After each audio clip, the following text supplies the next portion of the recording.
कहते हैं जब प्रोफेशनल लाइफ रंग लाती है तो पर्सनल लाइफ थोड़ी फीकी पड़ जाती है।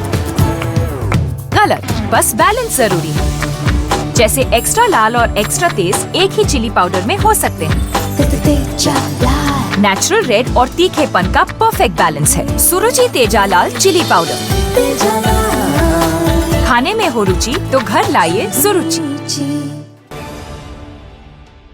नमस्कार, वीकेबी टॉप 10 में आपका स्वागत है। तो आइए देखते हैं देश और दुनिया की टॉप 10 खबरें। पिछले 24 घंटों के दौरान देश भर में कोरोना वायरस के 4,12,262 नए मामले दर्ज किए गए हैं। देश में एक ही दिन के अंदर कभी भी इतने नए कोरोना मामले सामने नहीं आए थे। इन मामलों के साथ अब देश में कोरोना वायरस के कुल मामलों का आंकड़ा बढ़कर 2.10 करोड़ के पार पहुंच गया है। इतना ही नहीं, देश में कोरोना के एक्टिव केस मामलों का आंकड़ा भी 35 लाख के पार चला गया है। वहीं पिछले 24 घंटों के दौरान 3,980 लोगों की जान गई है। एक दिन में कभी भी कोरोना की वजह से इतनी मौतें नहीं हुई थी। विधानसभा चुनाव को लेकर मद्रास हाईकोर्ट की तल्ख टिप्पणी से नाराज चुनाव आयोग की याचिका पर सुप्रीम कोर्ट ने गुरुवार को फैसला सुनाया।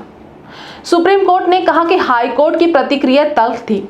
फैसलों और बेंच की भाषा संविधान के मुताबिक संवेदनशील होनी चाहिए। दूसरी तरफ सुप्रीम कोर्ट ने यह भी कहा कि चुनाव आयोग को यह निश्चित करना चाहिए कि आदेशों का पालन हो। मद्रास हाईकोर्ट ने चुनावी रैलियों में कोविड प्रोटोकॉल टूटने के बाद चुनाव आयोग पर बेहद सख्त टिप्पणियां की थी। कोरोना महामारी के बीच ऑक्सीजन की कमी को लेकर सुप्रीम कोर्ट में आज फिर सुनवाई हो रही है। केंद्र सरकार ने ऑक्सीजन खरीदने और अलग अलग राज्यों को सप्लाई करने का डिटेल प्लान सुप्रीम कोर्ट को सौंप दिया है। केंद्र की तरफ से पेश हुए सॉलिसिटर जनरल तुषार मेहता ने कहा कि दिल्ली के अस्पतालों में ऑक्सीजन का काफी स्टॉक है।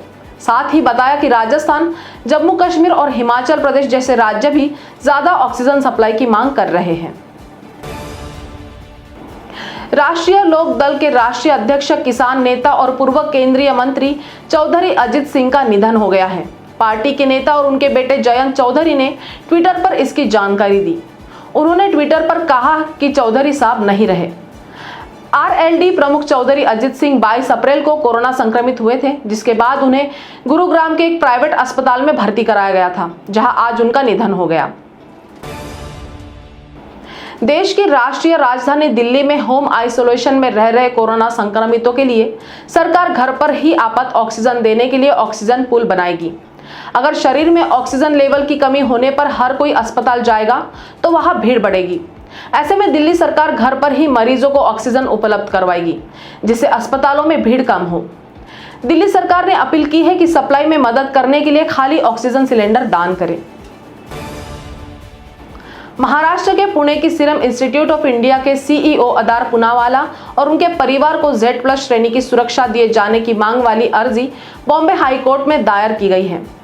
इससे पहले केंद्र सरकार ने पूनावाला को Y श्रेणी की सुरक्षा दी थी।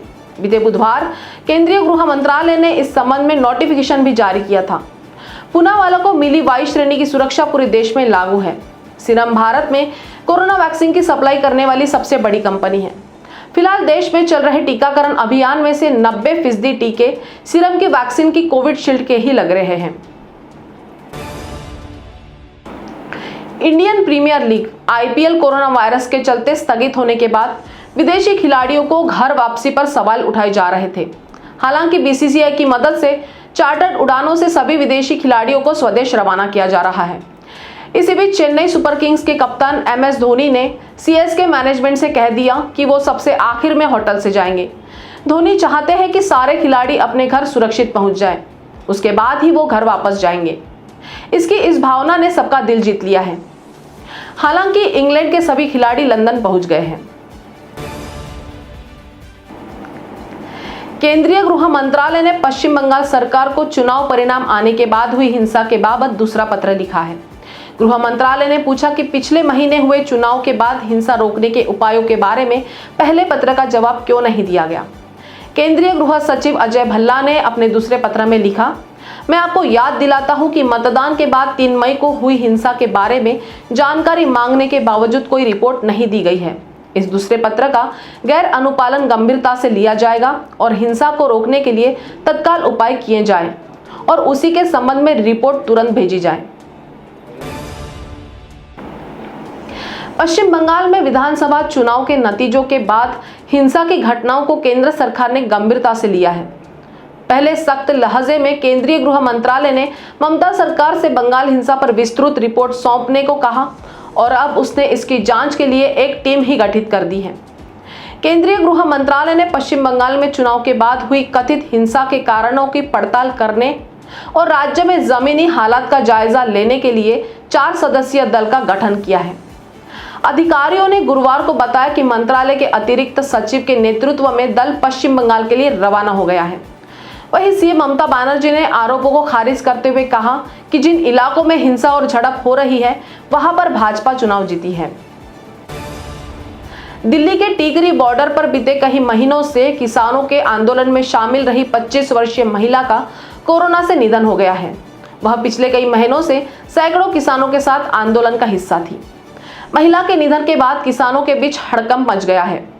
हरियाणा सरकार के मुताबिक कोरोना से मरने वाली महिला की पहचान पश्चिम बंगाल की मोमिता के तौर पर हुई है। मोमिता उन किसानों के साथ थी जिन्होंने पश्चिम बंगाल के विधानसभा चुनाव में बीजेपी के खिलाफ प्रचार किया था। वह बीते कई महीनों से हरियाणा दिल्ली बॉर्डर पर आंदोलन कर रही थी। तो टॉप 10 के खबरों के साथ अभी इतना ही। आपसे फिर मुलाकात होगी, तब तक बने रहिए बीकेबी न्यूज के साथ। नमस्कार।